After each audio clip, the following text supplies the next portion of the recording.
November 26, 2023.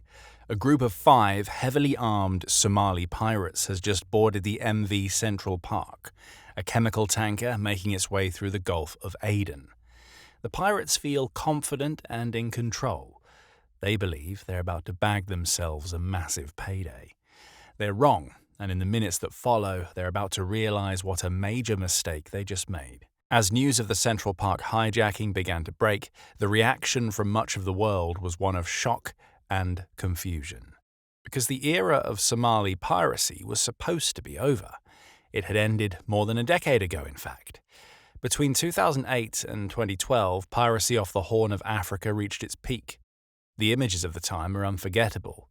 News reports were regularly filled with stories of tankers, trawlers, and chemical carriers being taken over by young Somali men, typically armed with AK-47s and RPGs. Using small speedboats to quickly catch up with their targets, pirates would climb aboard with grappling hooks, ropes, and ladders before taking crews hostage and issuing bold ransom demands. As the years passed, their operations expanded, both in scope and scale. The number of incidents reached heights of almost 300 hijackings by 2011, and the waters of the Gulf of Aden, Arabian Sea, and even parts of the Indian Ocean became increasingly perilous as the pirate crews grew bolder and greedier. Shipping companies resorted to increasingly desperate measures to protect their vessels, like ordering captains to increase speeds when traveling close to Somalia, hiring private armed guards to man the decks, and even lining the sides of the ships with barbed wire to make boarding more difficult. It worked, but only to a certain extent.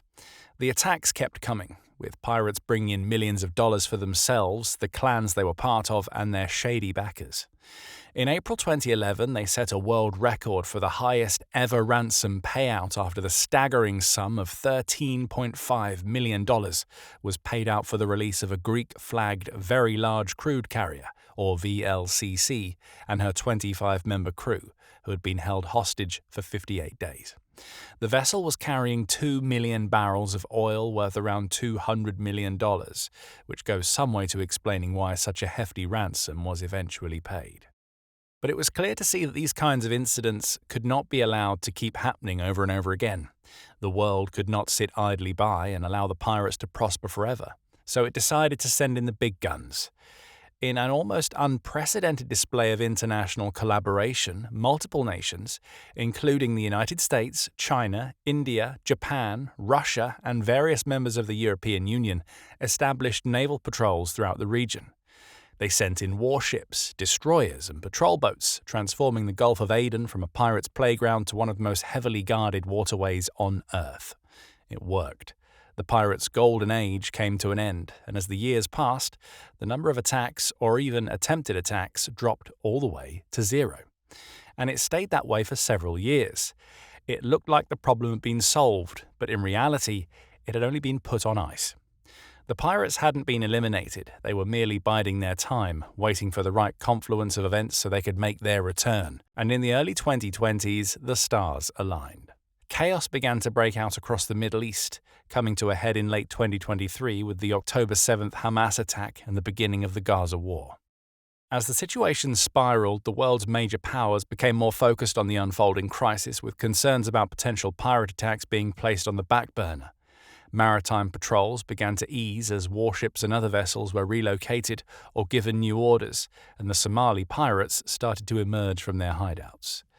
Sensing that there was a situation to be exploited, they took to the seas once again, and in 2023, fears began to bubble up that a whole new era of Somali piracy was about to begin. In November of 2023, those fears would come to fruition, and the world would realize that the days of the Somali pirates weren't over after all. History has shown that Somali pirates don't board vessels at random or hijack the first ship that crosses their path. They are opportunistic to an extent, but also calculated in their methods. They pick and choose their targets with care, often aiming for the ones that are slow, defenseless, and high value, making it as straightforward as possible for them to get on board, subjugate the crew, and request a huge ransom. And on November 26, 2023, a seemingly perfect target sailed into view: the MV Central Park. Measuring 475 feet in length and 78 feet in breadth, with a gross tonnage of 12,145 tons, this vast vessel was built in Japan in 2015 and flew under the flag of Liberia, but was actually owned by the London-based business Zodiac Maritime, a huge shipping firm chaired by the Israeli billionaire Eyal Ofer, who boasts an estimated net worth in excess of $33 billion. Vessels like this typically have top speeds of around 16 knots, or about 18 miles per hour. On board the Central Park that day were 22 sailors from various nations, including Bulgaria, Georgia, India, Russia, Turkey, Vietnam, and the Philippines. The vessel was transporting a vast quantity of phosphoric acid, a highly corrosive but also extremely useful multi-purpose chemical that can be used in fertilizer, as a food additive, and has numerous applications in the pharmaceutical industry too. For the pirates, the Central Park checked all of their boxes. It was slow, making it easy for them to catch up in their high-speed skiffs. It had a relatively small, civilian crew with no armed guards on board. It was carrying cargo that was valuable enough to justify a multi-million-dollar ransom payout. What's more, the cargo was highly hazardous and had to be treated with care, which meant that the crew was less likely to attempt any sort of erratic maneuvers or do anything that could result in some sort of leak or spillage. And it was right there, only a few dozen miles off the Somali coast, traveling through the international recommended transit corridor, just waiting to be taken, with no Western warships or NATO frigates seemingly in the area to defend it. This was an opportunity they couldn't afford to pass up. They weren't interested in the phosphoric acid or any other cargo that happened to be on board the vessel. It wasn't as though they could siphon it away and resell it on the black market. For them, the focus of the hijacking was the crew. All they had to do, as they had so many times before, was take the crew hostage and turn the ship into a floating prison. From there, every day that goes by would put more and more pressure on those responsible for the vessel and the people on board. Shipping companies, insurers, governments. Hostages' families would speak to the media, begging for the safe return of their loved ones, and if all went to plan, the powers that be would eventually give in to the pirates' demands. So for the pirates, the success or failure of the attack depended on them finding and subjugating the crew as quickly as possible. But this was 2023, not 2008. And after hundreds of pirate attacks in the past, modern-day crews are trained to respond to these sorts of situations in a very specific way. Not by fighting back or trying to be heroes. These aren't soldiers after all, but civilians, sailors, engineers, and navigators. Instead, they were given one simple set of instructions: run and hide. At the very first sign of danger, today's tanker crews are supposed to head to onboard safe rooms known as Citadels, from which they can issue distress calls and hold out until help arrives. It's a simple strategy, but a smart one, because even if pirates get on board and take control of the deck, they won't be able to enjoy a true position of power if they're not able to access the crew, and on November 26th, that strategy was about to be put to the ultimate test. It's nearly 6 a.m. Dawn has broken and the sun is creeping up above the horizon as the pirates speed towards their target. Their skiffs are easily able to reach speeds of around 25 knots or nearly 29 miles per hour, so catching up to the comparatively slow-moving Central Park tanker is no challenge whatsoever. Upon arrival beside the vast vessel, the armed pirates use grappling hooks and rope ladders to hoist their way up onto the deck. Gripping their AK-47s in their hands, they proceed towards the bridge. They know that the following minutes are vital. This is where everything is won or lost. It's the turning point on which their entire operation depends. They have to find the crew before they have a chance to hide. As long as they can do that, every other piece of the puzzle should fall into place and negotiations will begin. It might take days, weeks, or even months for the pirates to get what they want, but with a couple of dozen hostages to work with, plus a vast amount of valuable chemical cargo, they could walk away from this operation several $1 million richer. But as they breach the bridge, the pirates are met with a stark and unwanted outcome. It's empty. The crew is nowhere to be seen. Because what the pirates didn't know is that the Central Park saw them coming, and at the very first sign of danger, the vessel's Turkish captain initiated the protocol that he'd been trained to follow. At approximately 6 a.m., while the pirates were racing towards the tanker, he hit the ship's automated distress beacon, beginning an urgent broadcast across military frequencies, informing any friendly ships in the area that the Central Park was under attack. In the minutes that followed, the captain and his crew rushed to the lower decks and sealed themselves inside the Citadel. Many modern merchant vessels have these designated safe rooms in place. Often situated quite close to the engine room, at the ends of winding, labyrinth-like corridors that feel familiar to the crew but are incredibly confusing for unfamiliar boarders, the Citadel is a place where sailors can hide out in dangerous situations like attempted hijackings. Lined with thick walls and reinforced doors, these panic rooms are often equipped with radios or satellite phones that allow the crew to call for help. They're also stocked up with enough food, water, and medical supplies to survive for days on end, with emergency lights and ventilation systems for added comfort. Some citadels even contain controls for various parts of the ship, allowing the crew to cut the engines and prevent the pirates from simply steering the vessel to one of their home ports. And many also contain display screens connected to cameras across the ship, which allow the crew to track the positions of the pirates at any time. Citadels have proven to rank among the most effective anti-piracy measures, and on November 26th, the 22 crew members of the Central Park are banking on theirs to keep them safe. Locking themselves inside, they continue to send out distress calls, hoping that they'll be heard and helped by one of the many military forces that have been carrying out counter-pirate patrols for the past decade. Meanwhile, on the floors above, the pirates spread out and search for any signs of life. They're starting to panic as they realize a countdown timer has begun ticking. With every minute that passes, their chances of success are slipping away. And their situation is about to take an even more dramatic turn for the worse, because a nearby vessel just received the Central Park's distress call. And it's not just any vessel. It's one of the world's most powerful warships, the USS Mason, an Arleigh Burke-class Aegis-guided missile destroyer packing enough firepower to wipe out an entire pirate fleet in the blink of an eye. And it's headed straight for them. As soon as the Mason's crew hear the call, they initiate an immediate response. The enormous gas turbine engines of the destroyer roar to life, propelling the 509-foot-long vessel toward the hijacking site at speeds in excess of 30 knots or 35 miles per hour. Back on board the cargo ship, the crew members continue to hide out, hoping that they won't be found as the pirates roam the corridors, calling out for the sailors to show themselves. They're growing increasingly frustrated. Every room is empty. Every hall leads to another dead end. Frantic seconds turn into minutes, as the pirates can almost certainly feel their million-dollar bounty disappearing before their eyes. And then the inevitable occurs. The Mason, accompanied by a small group of Allied ships and associated aircraft from the Coalition Counter-Piracy Task Force, arrives on the scene. This is a ship built for war. It boasts a 5-inch thick Mark 45 Mod 4 artillery gun, a 20mm phalanx close-in weapon system, two 25mm Mark 38 machine gun systems, 4 0.5-inch caliber guns, 96 missile cells, and a full complement of surface-to-air, anti-ballistic, and cruise missiles, plus a stock of torpedoes. Unfortunately, none of those weapons mean much in situations like this.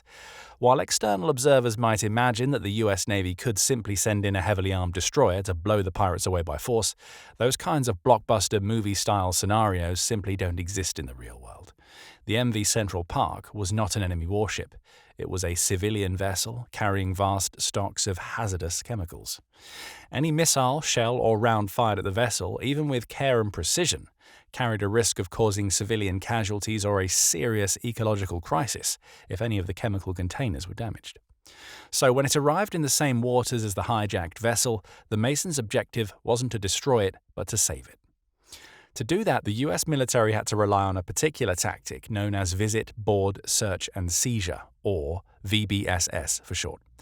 VBSS is one of the most demanding mission types any military member can be asked to carry out.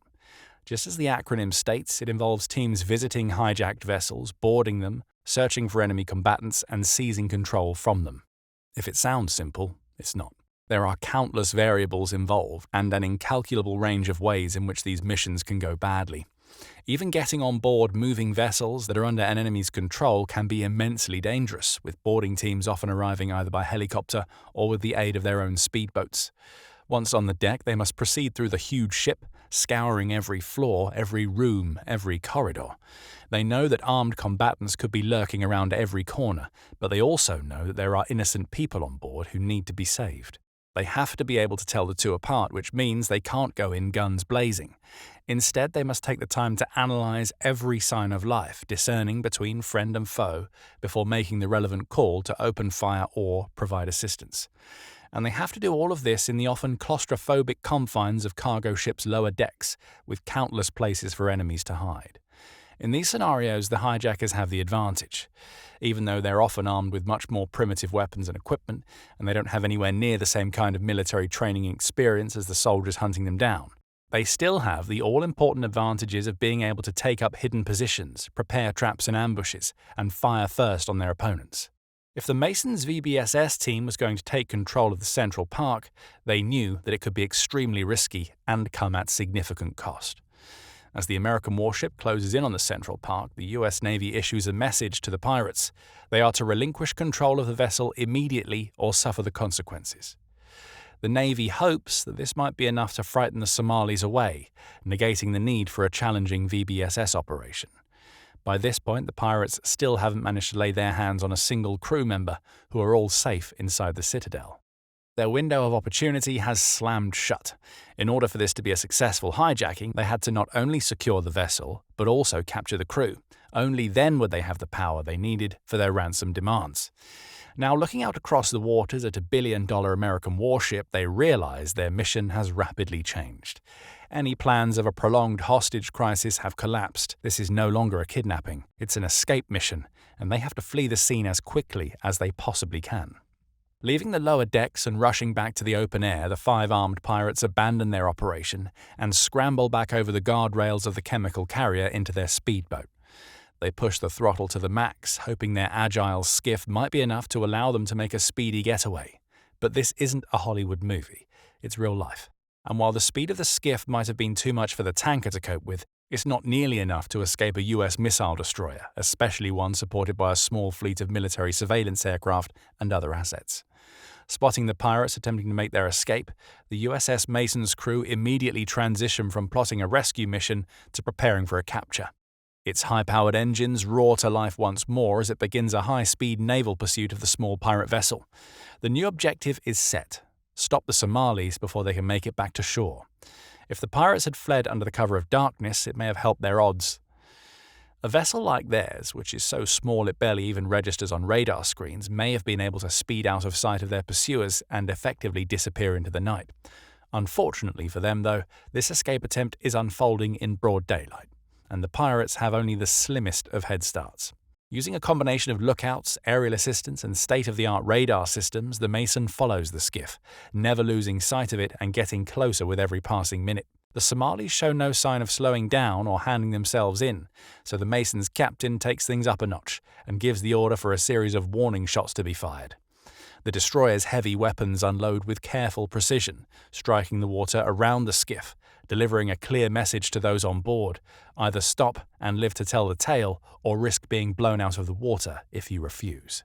Recognizing that they have no other choice, the pirates make the only logical move they can. They stop their speedboat and raise their arms in a sign of surrender, but as you'll see, the danger is far from over. Within minutes, a Navy boarding team is making its way to the skiff to apprehend the Somalis. Their weapons are seized, their hands are bound, and they're taken away to face the consequences of their actions. Within a matter of hours, a hijacking that seemed like it was going to net these men millions of dollars has ended in their arrest. No one was hurt or killed, and the sailors of the Central Park emerge from their citadel unscathed. But a dramatic twist lies ahead. For the crew of the USS Mason, it seemed like a successful day. A ship had been saved, a crew of pirates had been captured, everything had gone according to plan. But within hours of the operation, a new and far deadlier threat emerged, not from Somalia to the south, but from Yemen to the north. There, Houthi forces had detected the presence of the American warship in the Gulf of Aden, and they had no intention of simply letting it pass through. They launched 2 high-speed ballistic missiles from an occupied location within Yemen towards both the USS Mason and the Central Park. The Mason's radar screens lit up and signals sounded out, signaling the incoming threats. Defenses were armed and ready to try and deal with the Houthi missiles, but luckily it didn't need to fire them and find out. The Houthi missiles landed in the water, some 10 nautical miles away from the American warship. But the very fact that the Houthis had fired on a US vessel was a clear sign of how quickly the situation in the Middle East was deteriorating, and how dangerous that location was becoming. In the span of a single day, a US vessel intervened in an attempted hijacking and had enemy missiles land just a short distance away. Even though the Mason would have been able to deal with them, the same cannot be said for the merchant vessels and civilian ships passing through the area. And in that instant, a frightening new reality emerged for those vessels and their crews. Not only did they now need to actively fear pirates once more, but they also had to cope with the ever-present risk of supersonic missiles bursting out of the sky above, with enough explosive power to send their entire ships and cargo up in flames in an instant. Only a year or two earlier, the whole region had seemed so much safer. The era of Somali piracy was believed to be over, and while tensions simmered beneath the surface, the Middle East hadn't yet slipped into such an outright state of chaos. By late 2023, however, everything had been flipped upside down, and destroyers like the USS Mason were no longer tasked with relatively peaceful maritime patrols. They now had to handle distress calls, rescue missions, missile tracking, commercial shipping escorts, and drone interceptions, all in one of the busiest shipping corridors in the world. It's a harsh reminder of the fragility of maritime security. Places that seem safe and stable can crack and break far faster than we can imagine. And not one, but several crises can emerge almost out of nowhere. All it takes is the right set of circumstances to transform entire bodies of water into veritable death traps, and there will always be bad actors, from pirates to terrorists, eager to exploit those situations to their own advantage. But the Somali pirates weren't the only ones to feel the swift, decisive power of the US military. To see how the US captured the Venezuelan president in a lightning-fast 2.5-hour raid, click the video on your screen right now. And I'll see you on the next battlefield.